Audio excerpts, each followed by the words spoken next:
10 জনকে প্রপাগান্ডার আইটেম করা হয়েছে, 90 জনকে ডিসরিগার্ড করা হয়েছে। আমার যুবক তরুণ প্রজন্ম, রুয়ে জমিনের মধ্যে তরিকতপন্থীরা যেই পরিমাণ মানুষকে সহযোগিতা করে সেই পরিমাণ কোন রাজা বাদশাও করে না। যেই পরিমাণ ক্ষুধার্ত এখানে এসে খাদ্য আহরণ করে কোন রাজা বাদশার দরবারেও যায় না সেই শতটুকুন মানুষ। কিন্তু এগুলাকে ডিসরিগার্ড করা হয়েছে, এদের খেদমতকে ডিসরিগার্ড করা হয়েছে।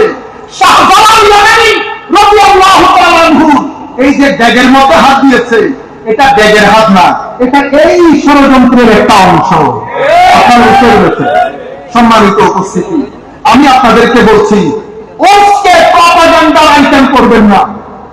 তরিকত তাসাউফকে আপনারা যারা যেই দরবারের সাথে সংশ্লিষ্ট, দরবারকে প্রপাগান্ডার আইটেম করবেন না। নামাজ কেন করবেন না? আপনি কিভাবে আপনি বিছানায় পিঠা যান? আমার আল্লাহ দরবারে সিজদা না দিয়ে আপনি কেমনে বিছানায় চলে গেলেন? কে বলেছে আপনাকে আপনার মুর্শিদ আপনার জন্য সুপারিশ করবে? এরা সেই মুর্শিদ যাদের জিন্দেগির মধ্যে একটা নকল ছোটার কারণে সারা রাত কানে হাত দিয়ে এক পথে আল্লাহর দরবারে যারা দাঁড়িয়ে থাকে, কেমনে বুঝবেন তারা আপনার নামাজ না পড়লে মাফ করে দিবে? কে বলেছে আপনাদেরকে এই কথা? যারা বছরের পর বছর, মাসের পর মাস সোনার বিছানা ত্যাগ করে একাকিত্বে আল্লাহর স্মরণে গুম হয়ে যাওয়ার জন্য পাহাড়কে বেছে নেয়, তারা কেমনে আমার মতো বেগাইরত নামাজ পড়ে না তাদেরকে বরদাস্ত করবে? কখনো না। আপনারা ভুল তরিকত বুঝেছেন। কোন দরবার, হুজুর বলছেন মেজবানদারি তো অনেক দূরের কথা, কোন দরবার, কোন হক্কানি আলেম এটা কখনো বরদাস্ত করবে? আপনি ভুল বুঝেছেন, আপনি ভুল বুঝেছেন। দোষে আজম শেখ আব্দুল কাদের জিলানী। আমাদেরও একটু সচেতন হতে হবে। যা মন চায় যেখানে আমি কত এডিট করে করে কথা বলছি, সব কথা তো সবাইকে বলা যায় না।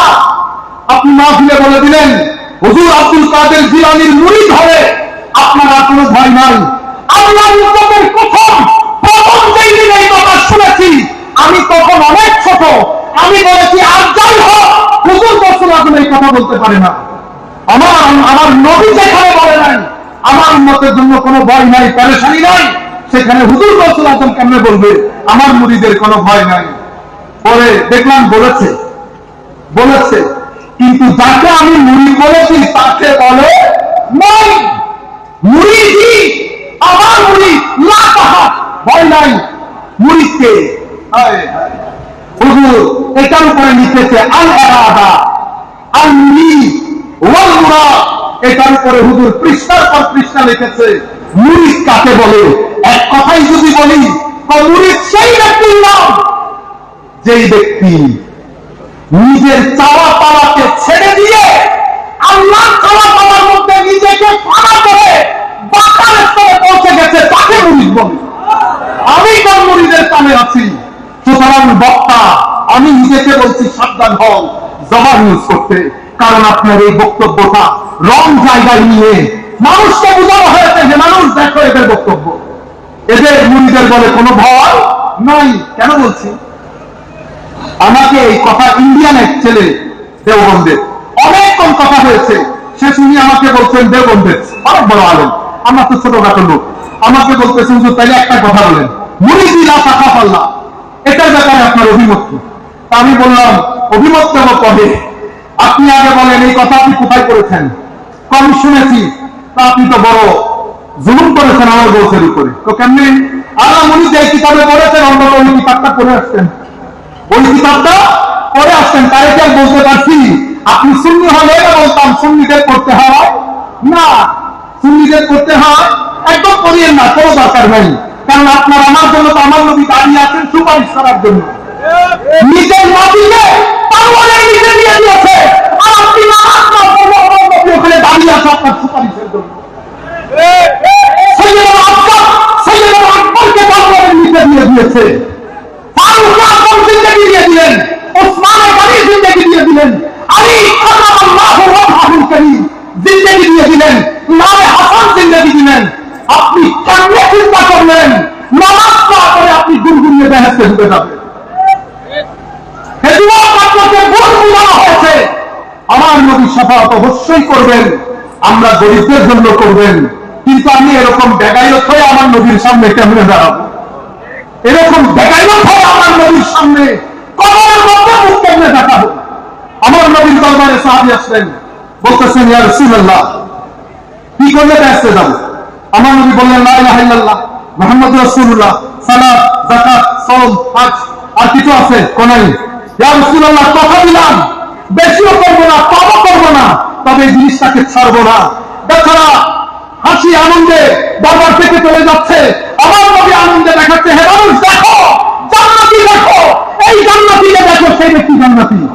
এখন আপনি নামাজ নাই, দোয়া নাই, হজ নাই, যাকাত নাই, ঘুষ নেন, রিশওয়াত নেন, গালাগালি করেন, অশ্লীলতা করেন, এত কিছুর পরেও আল্লাহর জমিনের মধ্যে আমাদেরকে থাকতে দিয়েছেন না সিদ্ধা আল্লাহর দরবারে। সুপারিশ, শাফাআত এত সহজ বিষয় না। যদি সহজ বিষয় হয়তো ইমাম হুসাইন কারবালার প্রান্তরে যেত না। সম্মানিত উপস্থিতি, এই আইটেম নিয়ে মুহাম্মদুর রাসূলুল্লাহ সাল্লাল্লাহু আলাইহি ওয়াসাল্লামের পরে তরিকত এবং তাসাউফের পুরা দরবারগুলোকে এই প্রজন্মের কাছে ভণ্ড বলে প্রতিষ্ঠিত করে দিয়েছে, ভণ্ড বলে প্রতিষ্ঠিত করে দিয়েছে। এখন এই জায়গায় আমাদেরকে হাঁটতে হবে, কারণ আমরা এই জায়গার জন্য দায়ী। সুতরাং প্রত্যেক যুবক আজকের পর থেকে আমরা বেনামাজি থাকবো না। সূরা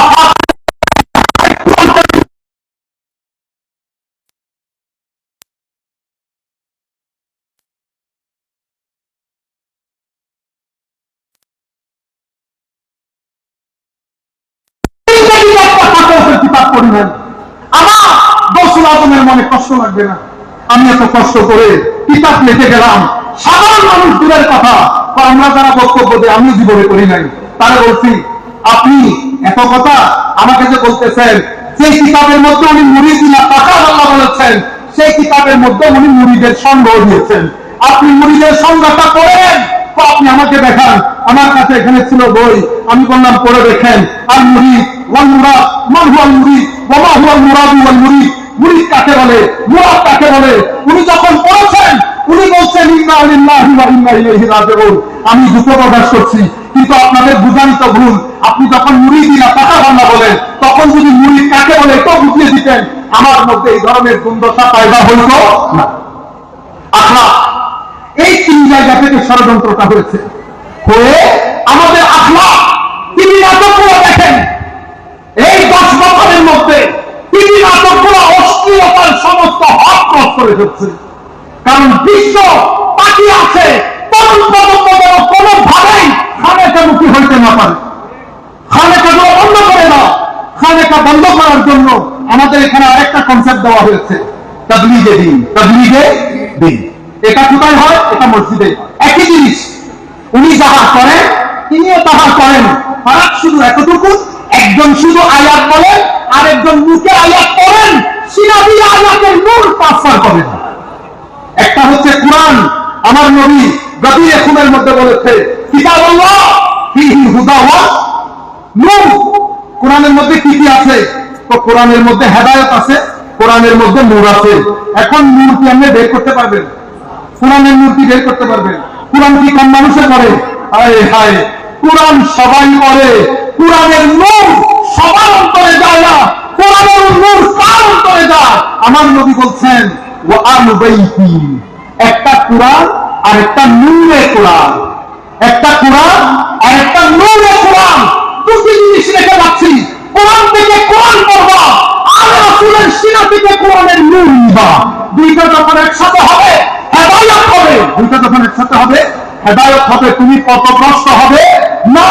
শুধু কোরআন নূরহীন, নূর এবং কোরআন প্লাস হেদায়েত, হেদায়েত হলে আপনি পথভ্রষ্টতা থেকে বেঁচে যাবেন। সেই নূর বিতরণের জন্য আল্লাহই কোরআন যেখানে গিয়েছেন খানেকা খুলেছেন। খানেকা হচ্ছে নূরে কোরআন বিতরণকারী, মাদ্রাসা হচ্ছে কোরআন বিতরণকারী। এক জায়গা থেকে কোরআন শিখবেন, আরেক জায়গা থেকে নূর দিবেন। কোরআন এবং নূর যখন একসাথে হবে হুসাইনিয়ত হবে। এটা ছাড়া ইয়াজিদিয়তের দিকে যাবেন। ইয়াজিদিয়তের মধ্যে তিলাওয়াত ছিল, নূর ছিল না। হুসাইনিয়তে ওই ছিল, নূরও ছিল। আল্লাহ রাব্বুল আলামিন আমাদের হামিও নাসির হোক। 20 মিনিটের জন্য দাঁড়িয়েছিলাম।